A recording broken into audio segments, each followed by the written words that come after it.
Today's program is all about the west of Ireland, featuring Galway, Connemara, and the Aran Islands.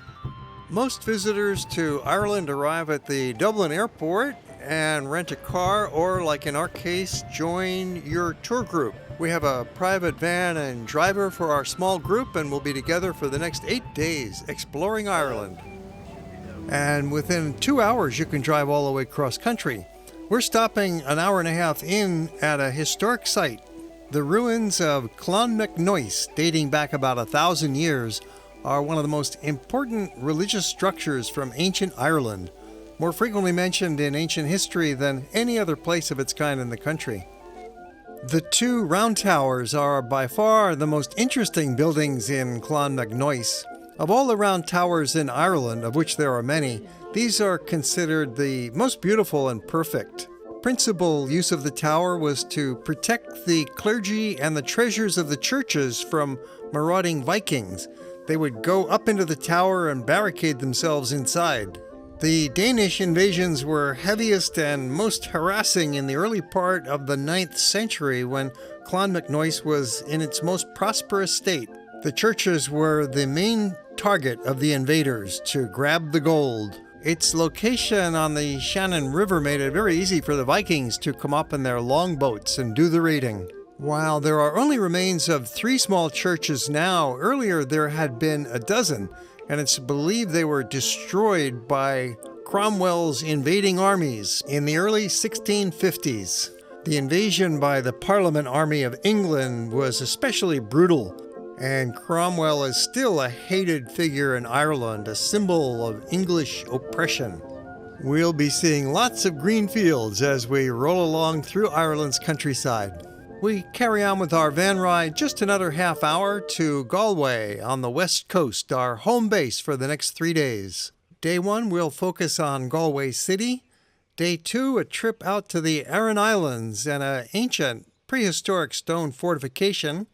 And Day 3, we'll tour Connemara Peninsula with a visit to Kylemore Abbey. You do need 3 days to take in all the sights. The most outstanding single feature of Galway City is the pedestrian street that runs right through the heart of town, the ideal spot for your first impression. It's really the center of downtown, and it's lined with lots of outdoor eateries and many different kinds of stores.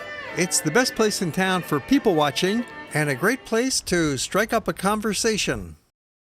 I love Galway. It's absolutely amazing.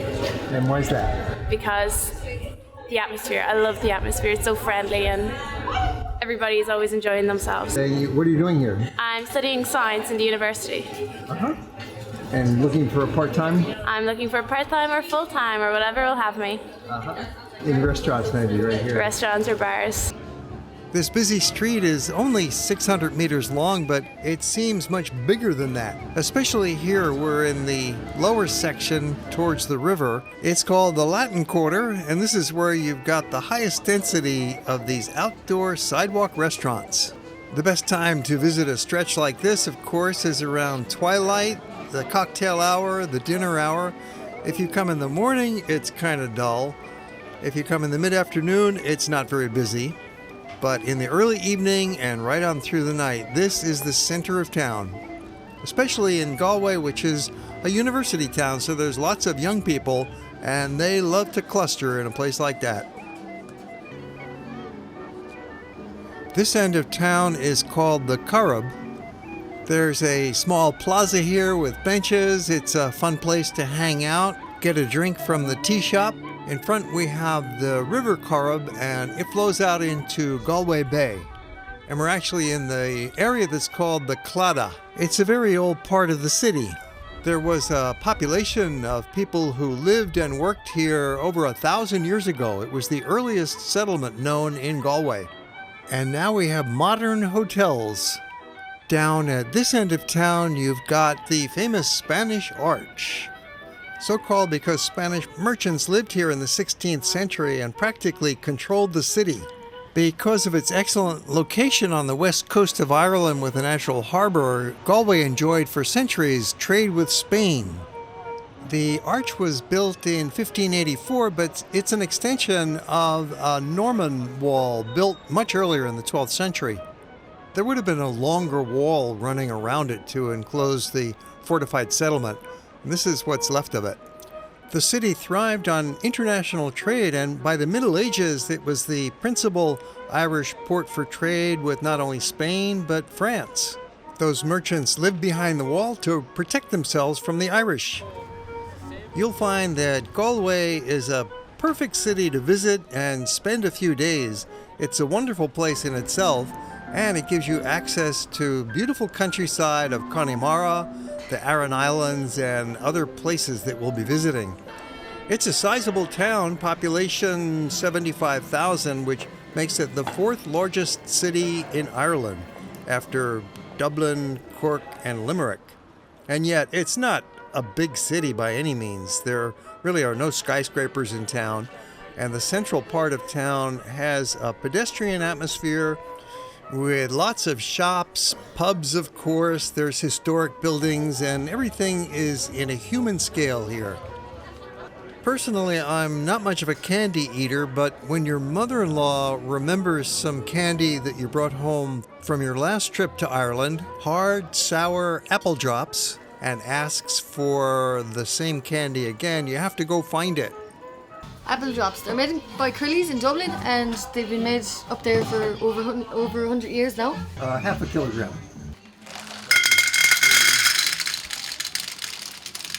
Going on a hunt for obscure items on a trip and then finding them can be very satisfying. Music in a pub is another one of those Irish things that you've just got to do.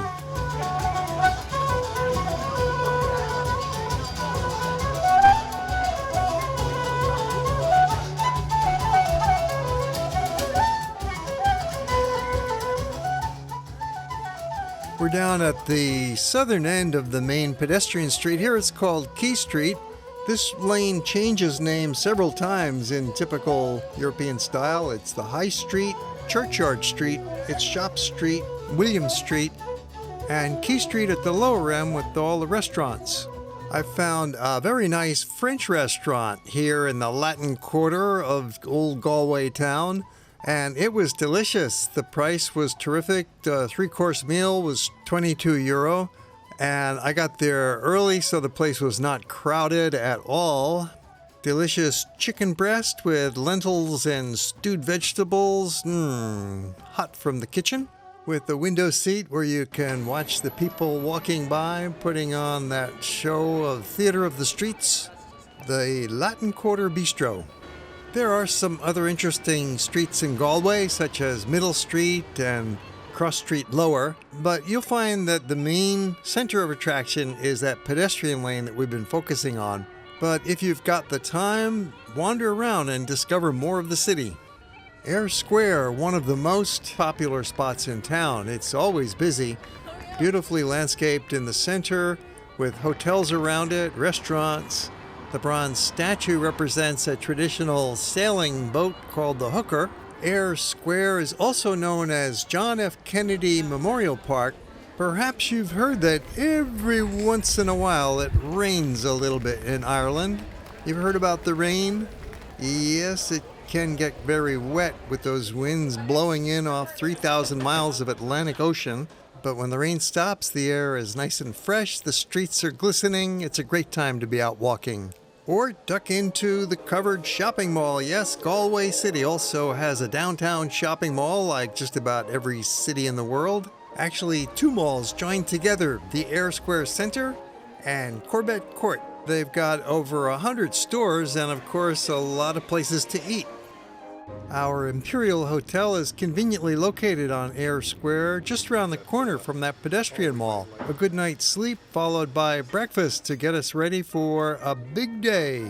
We'll be taking a boat ride into ancient history. Good shoes are important today because we're going off on an adventure that involves some walking. We're leaving Galway on a day trip to the Aran Islands. It's one of the most traditional parts of the country, a place where they speak Irish as their native and main language, and yet it has been discovered by tourists because it is so attractive. as you're about to find out. The boat ride takes about 40 minutes and it's quite scenic. As you leave Galway Bay, you'll see lots of stone walls and little houses stretched out along the shoreline. It's a good time to be outside up on deck so that you get a good view. Cameras turned on and clicking. Fortunately, we've got great weather. It's a mostly sunny day, a little breezy, especially out here on the boat. You can sit inside if you like, a little bit more comfortable, or up on deck for the full panoramic view. There are 3 Aran Islands. We're going for the largest one, Inishmore, by far the most popular, with a very important historic site we're going to be showing you. First, we dock and transfer to our van, and then we'll take you to an ancient stone fortification up on the cliff on the other side of the island. Because we are on a tour, we have a transfer all arranged for us, but you can wing it and make your own arrangements when you land at the harbor here at Kilronan Village. Maybe ride a bicycle. It's nearly 4 miles from the harbor to the other side of the island that has the stone fortress we're heading to. The island is 8 miles long and 2 miles wide, with a population of under 1,000 people, and 1 grocery store, but many sweater shops for the tourists, as you'll see. Very scenic drive, and along the way we stopped and got out of the van to have a look at the ruins of a monastic church. There are several of these ruins on the island. Nearly 3 times as many people lived here back in the 19th century. It was always a tough life. In ancient days, they had to create most of the soil by bringing in seaweed and clay because the natural landscape was a barren rock, a carboniferous limestone. When your van ride ends, the last kilometer to the fortress is on foot. But it's an easy gravel trail, slightly uphill, and it will be worth it. The views of green fields and stone walls are lovely, but especially that fortress looming up ahead on the hill is intriguing. Not only is it a wonderful World Heritage Site, but the setting on these radical cliffs is even more astonishing. It's 100 meters straight down. An archaeological historian at the park was able to tell us the history. We're at Dunengasa, which is the largest of the stone forts of the Aran Islands. The oldest part of the fort dates from around about 1000 BC, when it was 2 huge stone walls enclosing about 14 acres. The shape that it's in at the moment, that's the way it was left in around about 1000 AD. Dunengasa it's a more strategic spot than it is a defensive spot. But there's no sign of battle. It's on the highest point on the cliffs of the island. It's close to the narrowest point on the island. You can see both sides of the island. So if you're controlling Dunengasa, you control who's coming from one part of the island to the other. You can control the seas all around the island. So any of the boats that are coming up into Galway Bay have to pass by Dunengasa, and the sight of these massive stone walls on the edge of the cliff will make whoever is in the boat think, I better not mess with them, I better give them their cut as I'm passing by. Right, and so apparently it worked. Is there a source of water up there? Within the fort, there was not a well? They would gather rainwater, I suppose. Okay. But this is the Bronze Age. They wouldn't have expected running water in the same way we might today. But that reinforces the idea it wasn't really a fortification that would withstand a siege. Exactly, yes. Yeah.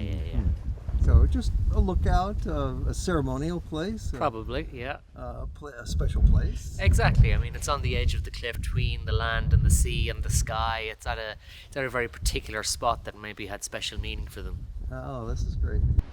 It is pretty scary, but you can go right up to the edge of these cliffs and look straight down. There's no barriers.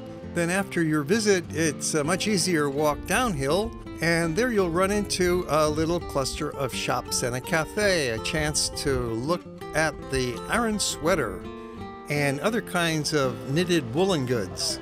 Some of it's hand knitted, and less expensive items are handmade on a loom. All of the work done here in the islands. The sweaters have different styles and colors and patterns of knitwork, some of which hold spiritual meanings, such as Jacob's ladder that represents how the islands work together, and some designs originating with Celtic art from the pre-Christian era. The fishermen famously wore these sweaters for warmth, and also in some religious hope that it would protect them from dangers of the perilous seas. Then it's another short, bouncy van ride back to the village. Just takes about 15 minutes and more stone walls. They say there are 3,000 miles of stone walls in the Aran Islands. They built them to clear the land of all the rocks and to mark the property boundaries. Slowing down for the horses along the way and the Connemara pony grazing by the side of the road. We're back in the village of Kilronan for an hour. We can take a break and have lunch, do a little walking around. The Aran Sweater Market is the largest of all the sweater shops, with outlets in several other Irish cities and also online.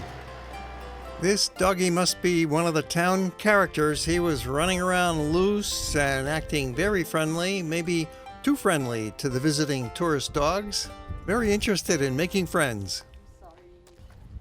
That wraps up our visit to the Aran Islands. It takes about 6 hours altogether from Galway city to get out here, walk around, and then head back over to the city, but you'll find it's worthwhile. Galway, day 3, we're heading out to Connemara and Kylemore Abbey. We did quite a bit of stopping and getting out of the van while driving through Connemara to enjoy the landscape, take a good look and snap some pictures. Then back on the road, heading to the #1 visitor attraction in the west of Ireland, and certainly one of the most beautiful sights that we're seeing today. Kylemore Abbey is one of the great highlights of Ireland. We're in the Connemara area and enjoying this beautiful scene. It was a former private mansion, and then it was an abbey, and it became a private school for girls. And once again, it's an abbey and a major tourist attraction, you can see, because it's so beautiful here on the lake. And there's a garden, there's a tea shop, and tours. It really is a wonderful spot to see in Ireland, Kylemore Abbey. Probably the best part of the visit is simply looking at the abbey across the beautiful lake.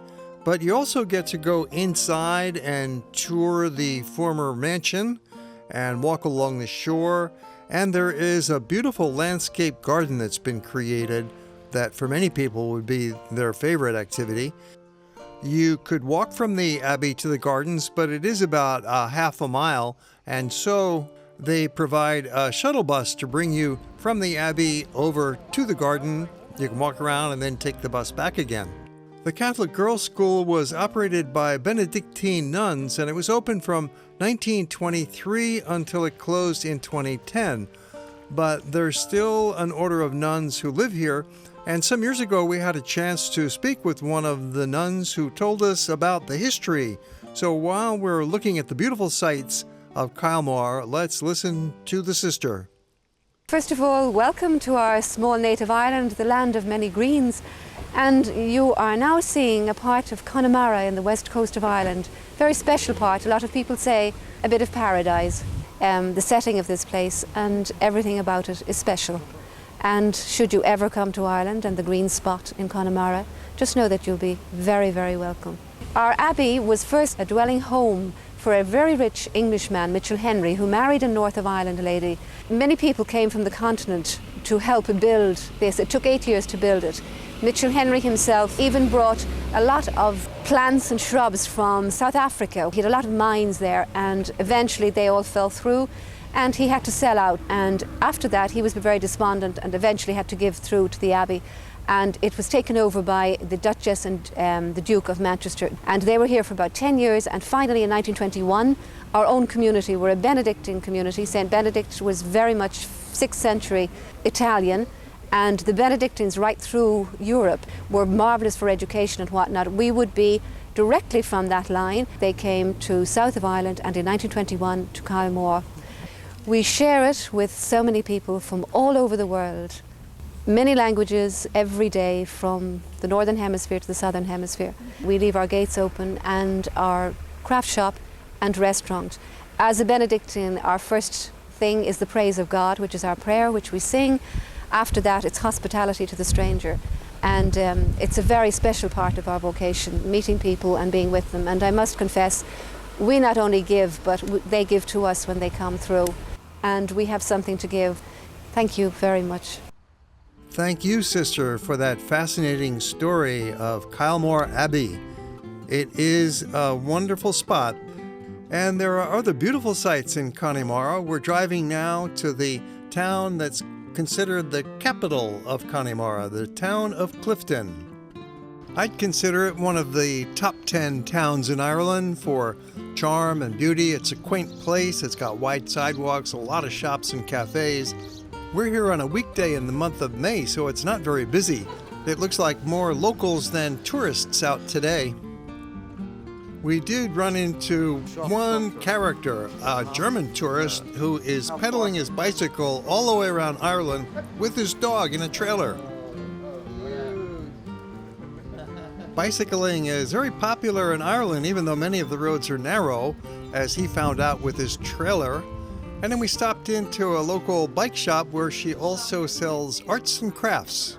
Hi, how are you? My name is Amanda from All Things Connemara here in Clifden. Clifden, Connemara. It's a beautiful little town. It's got lots of little shops, bars, great food, fantastic music, and it's a great base for the whole area. The sea is on your doorstep, the mountains are rolling there behind you all the time. It's just beautiful. So All Things Connemara is a retail shop, and we sell everything made in Connemara or branded for Connemara. So all our stockists are local people making local things from mostly local products. So lots of artwork. We also sell small items like soaps, pottery, food, jams, lots of little things. No, the whole of Connemara is fantastic. Connemara is from Galway City. Oh. It runs up here from the Corrib, all the way through Loch Corrib, up through Loch Nafui, and along here into Killary Harbour. So you're here in Clifden now, and a must do is drive or cycle out here to the Sky Road. So you've got the most beautiful viewing point on the Wild Atlantic Way. And with that lovely view of the Wild Atlantic Way from the Sky Road viewpoint, we wrap up our visit to Connemara and Galway. Be sure to look at our Ireland series for the complete picture that opens the door to this magical country.